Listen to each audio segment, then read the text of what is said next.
இப்போ இந்த ஏறி முடிச்சாச்சு, அதான் இணல்ல இருக்கு. இப்போ இணல்ல இருக்கோம். சரி, வீட்டுக்கு போறோம் வாரோம், ரைட், ஓகே.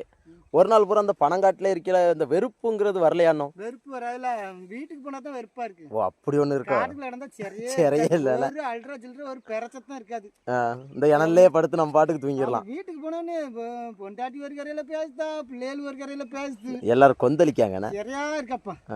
அது என்ன பனங்காட்டு நம்ம டீம்ல மட்டும் யாருமே வந்து வீட்டுக்கு போறதுக்கு விருப்பம் விட மாட்டோம். இதுக்கு என்ன காரணமா இருக்கும்? எல்லாம் பொண்டாட்டி சிறதான்.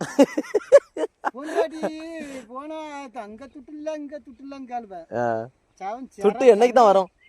துட்டு எவ்வளவு வருது அந்த இடம் அப்படியே வருது, அப்படியே போயிருது. அது எப்படி போகுதுன்னு தான் தெரிய மாட்டேங்குது. எப்படி போயினா ஊர்பட்ட கடனை வாங்கி வச்சா போவதான் செய்யும். ஆனா நம்ம பாமர மக்கள், நம்ம கஷ்டப்பட்ட ஆட்கள் போவதான் செய்யும். டெய்லி நம்ம வேலை பார்த்து தான் கஞ்சி குடிக்கும்.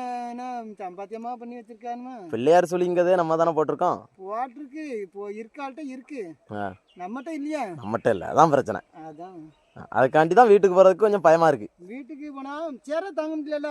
அப்ப 5 கஞ்சி எங்கன கொடுத்து விட்டா பேசாம இங்கனே குடிச்சிட்டு படுத்துடலாமா?